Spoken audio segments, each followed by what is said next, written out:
Okay. Hello, everybody, and welcome to today's session. Um, Good to see that most people have received their stimulus checks because today's topic is going to be how to use these checks. Um, if we already have used part or most of it, that's okay.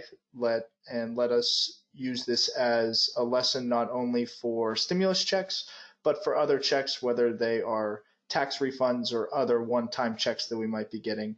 And if you haven't used them, hopefully this information will be helpful to use them now and in the future. So with that being said, thank you everybody for your attendance today. My name is Matt Dunlap. I'm the AVP of Well Advised K. Our mission is to help employees and employers provide financial wellness to their individuals to help. Today's session, as I mentioned, is around using your stimulus check. If you have any questions during this session or after, please use the question portion of this webinar, or our contact information is on the final page for you to get in touch with us to help and provide more resources and questions. Please check out the COVID-19 survival kit where this recording will be, as this is where we are housing all of our new and updated information to help people during these times. With that being said, we're going to get started.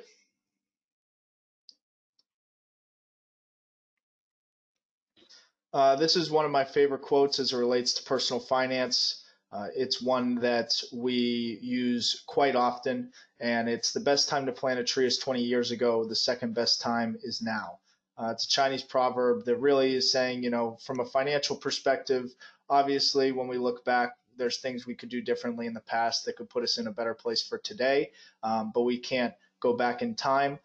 So starting today is the best way to help yourself in the future. So 20 years from now, you can look back and say that I'm glad I planted that tree versus having to do it now again. So with that being said, this is something that we showed in one of our previous sessions around educating on what the CARES Act was, just talking a little bit about the calculations of how to calculate your income. If you did receive your income, this might be a good check just to make sure that it was the amount you were expecting as you're applying it to your budget or other things. And if you haven't received it yet, you can use these calculations to get a better understanding of how much you're going to receive.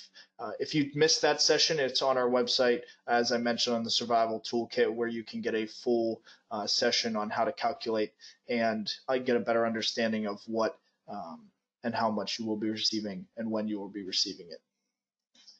For more information on that, as we mentioned, the irs.gov website is a great place to track not only your different tax and coronavirus relief questions, but also being able to track where your payment is if you are one of the individuals on the call today that has not received it. So check out irs.gov, great place. They're updating resources, feels like by the minute. So we're going to talk about 4 different ways that we're going to want to spend our stimulus checks today. This is going to be very similar to our budgeting conversation, but prioritizing it for the stimulus check. And when saying that, this is general information. Obviously, everybody's situation is different, but general information. So like we talked about from budgeting, if you haven't done a budget, now is a great time to start. But we want to look at our essential items first.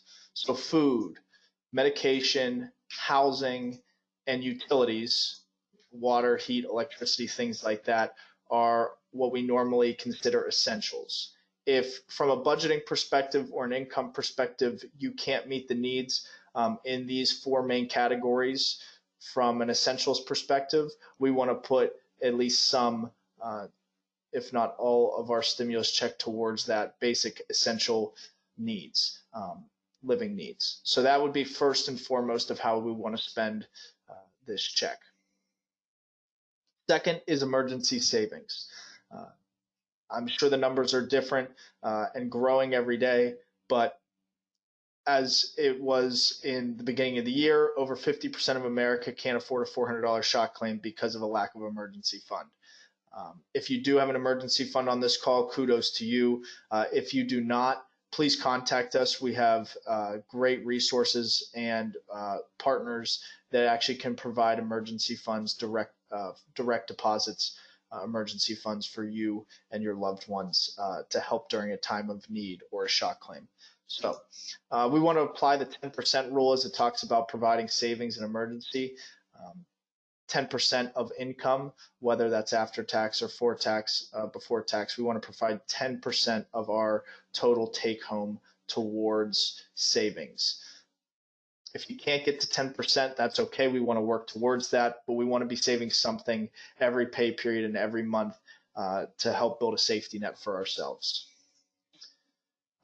Right now is actually a great reason to start. A lot of people that we've been coaching and talking to have said that their expenses, they're lucky enough to still be employed, and their expenses are actually decreasing because most of their spending was around entertainment, going out, things like that.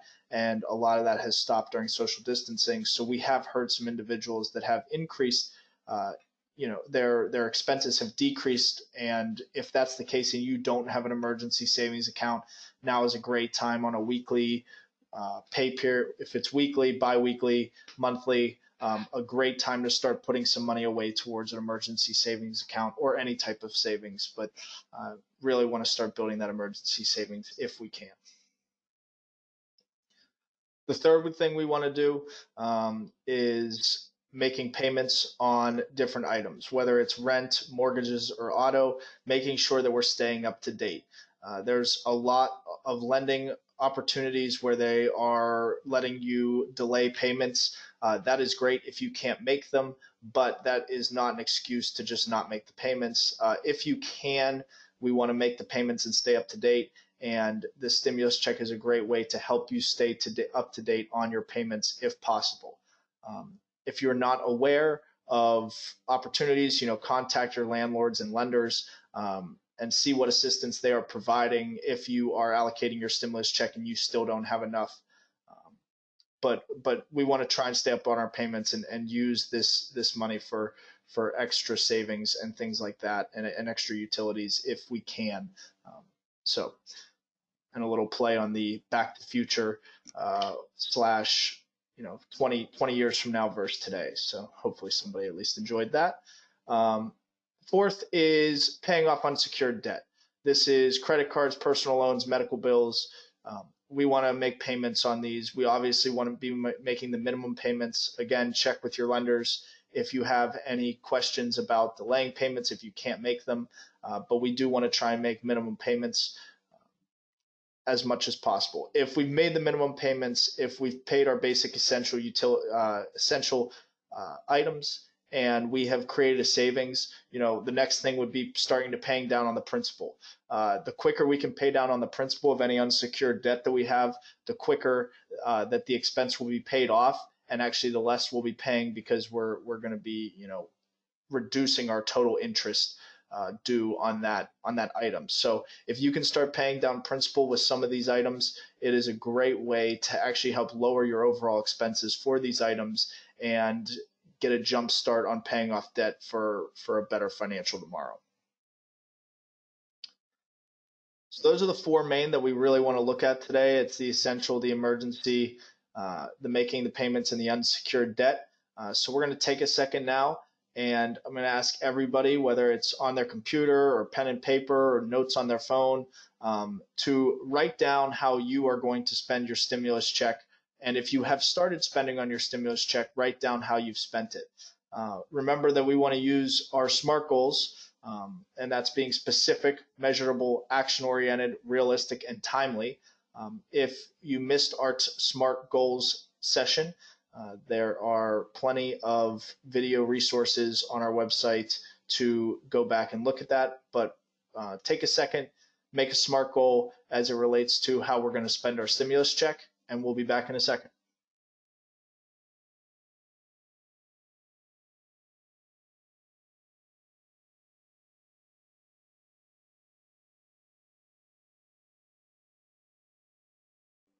Okay, hopefully everybody completed that exercise or is working through that. Um, if you are not familiar with SMART goals or you need some assistance as it relates to building this, we've actually done a real life example here, uh, or or as close to a real life example. Bill, fictitious Bill, earns $56,000 per year. So as we know from our previous session, he's going to receive the full $1,200 in stimulus check.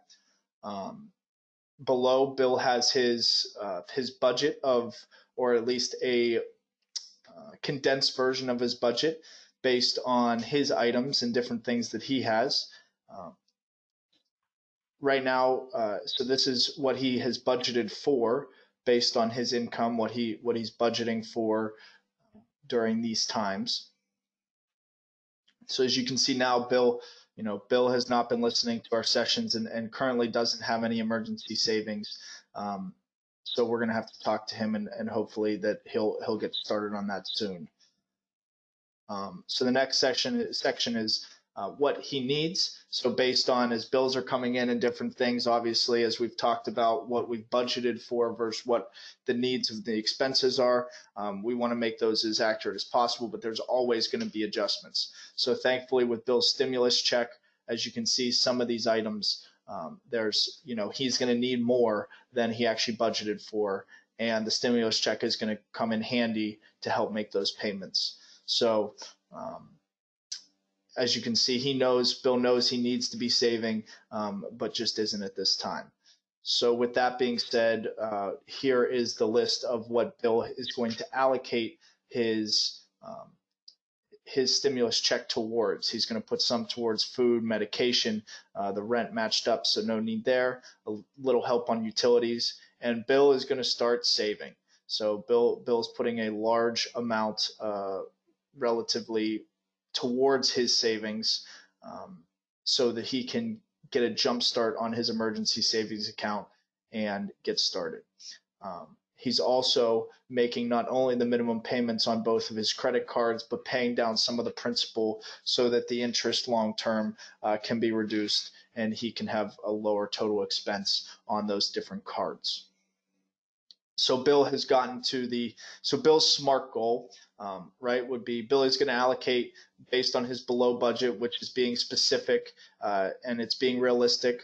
It's being action oriented because he knows what he's going to spend it towards, and it's timely because he knows this is for this month and over the next 30 days. With the remaining money, Bill is also going to spend that remaining $217.75 towards next month's emergency savings, so that he actually has 2 months worth of emergency savings built up and can actually start chipping away at saving going forward. So Bill has allocated his full $1,200 using SMART goals and his budget to not only start emergency savings to pay down some of his principal and pay off some of that interest, as well as making sure that his food, medication, utilities, and car are all paid off in the proper amount of time.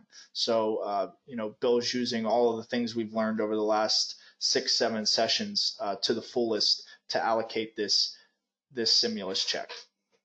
Hopefully, would love to see and share. If anybody wants to share what their SMART goals are, if they need any assistance with that, please let us know. We'd be happy to help and talk that through. So again, the 4 things we want to mainly focus on spending this stimulus check on, or other, like I said at the beginning, this is more than just a stimulus check. Yes, that's for what's right now, but when it comes to stimulus checks, tax rebates, any types of one-time checks, obviously it's fun to spend it on the other items, the entertainment, the other items that could be spent for the fun items per se. And that's all well and good if these 4 boxes are checked off first, and then we can put some towards entertainment or things as we hope that things start opening up and we can start doing more things outside of our home.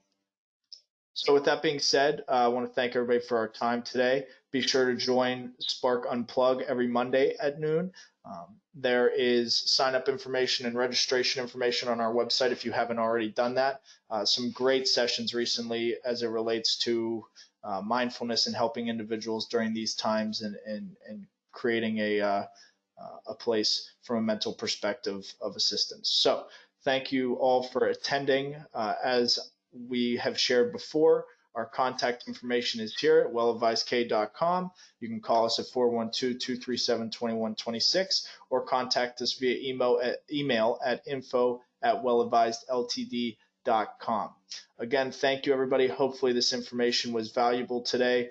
Glad to see that most people have received their stimulus checks, and hopefully this information can be helpful to start spending. If you have not received your check, please check out the irs.gov to track your payments and see when that's coming. If nothing else, everybody have a great day, and we'll see you all next week. If you found this was helpful and want to share this with friends, family, loved ones, coworkers, it will be on the Well Advised K website later this afternoon to share. Thank you very much, and have a great day.